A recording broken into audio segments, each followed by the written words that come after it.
Assalamu alaikum students. Today we are going to discuss medical disorders in pregnancy. As you all know that there is a long list of the medical disorders that are associated that are encountered in pregnancy. But today we will discuss the main three disorders that we commonly see during pregnancy. Number one is thyroid disease in pregnancy, asthma in pregnancy, and epilepsy. These are the common medical disorders we see. First of all, thyroid disease in pregnancy. This is the functional anatomy of the thyroid gland. As you all know from your physiology, that the hypothalamus it releases the thyroid releasing hormone, which acts on the pituitary gland, and the pituitary gland releases thyroid stimulating hormone, which acts on thyroid gland, and it releases T4. Then there is peripheral conversion of T4 to T3, and the most of the 75% of the thyroid hormone that is produced from the thyroid gland, then it gets bind with the thyroid binding globulin in the liver, and only small amount of the thyroid hormone remains in the free form, that is metabolically active form.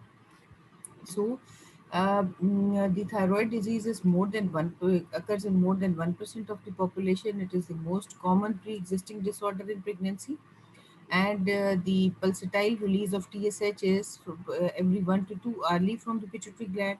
And as I said, that 75% of the thyroid hormone that is produced is bound to the thyroid binding globulin. The rest, and very few amount, is unbound, that is biologically active form, and that produces the effects in the body. Only 0.04% T4 and 0.05% of T3 is free. Rest all is in the bound form. Iodide is an essential component for the synthesis of thyroid hormone. Therefore, whenever there is deficiency of iodine or iodide in the body, again it will affect the thyroid hormone levels. Few physiological changes that occur during pregnancy.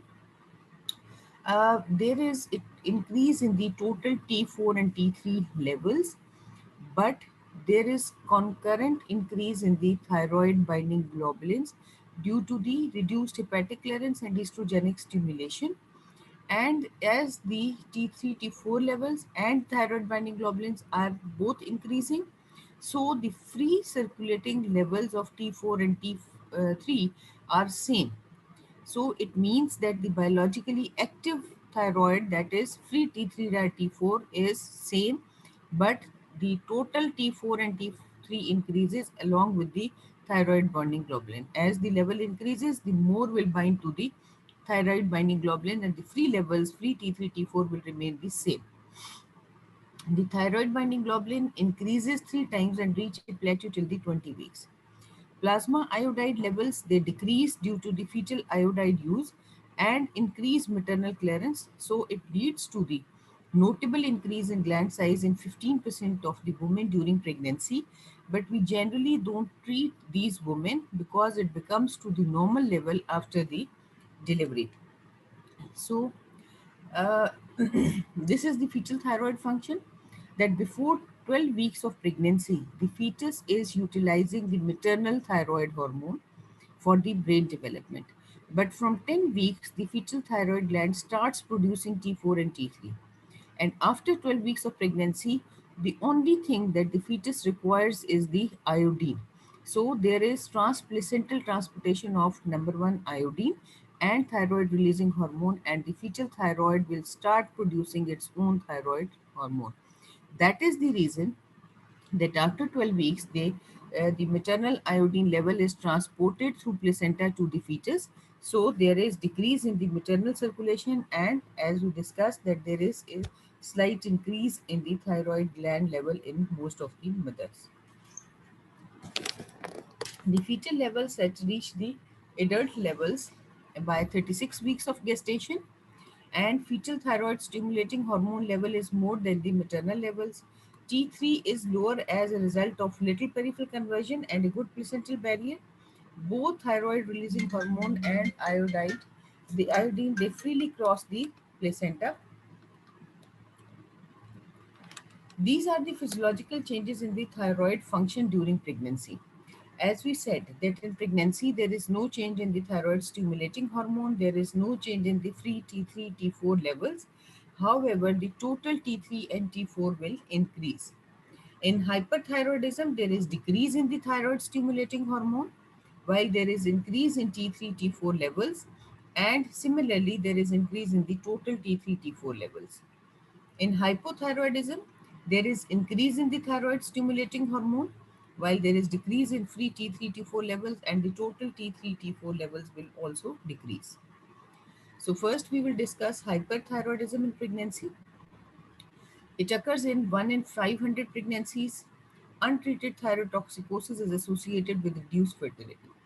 Generally, patients with either hyper or hypothyroidism are unable to conceive once their thyroid levels are deranged. They only conceive if we optimize before treating them for the pregnancy. So, most of the time, once the patient becomes pregnant, the levels are normal. But in cases of untreated thyrotoxicosis, if the woman conceive, then only it requires the continuation of the treatment, and we should look for the signs symptoms during pregnancy. Usually, the autoimmune thyrotoxicosis is Graves' disease, and less than 5% results from the toxic nodule or thyroiditis or carcinoma. If a pregnant woman presents with hyperthyroidism, then the as we all know that the beta subunit alpha subunit of beta hcg and tsh is same. So if the patient is having hyper msas or molar pregnancy in which the levels of beta hcg will increase, there is also concurrent increase in the thyroid levels, patient can have hyperthyroidism. But generally these patients are not given any treatment, and we just follow. Once the level of beta hcg decreases, then the level becomes normal. Disease activity and severity are correlated to immunoglobulins, thyrotropin, TSH receptor antibodies. Autoimmune thyroiditis, all type of autoimmune disease, either it is thyroid disease, either it is uh, any type of SLE or whatever, the all autoimmune diseases, they generally remit in the last two trimesters, second and third trimester, and flares are commonly seen in the postpartum period.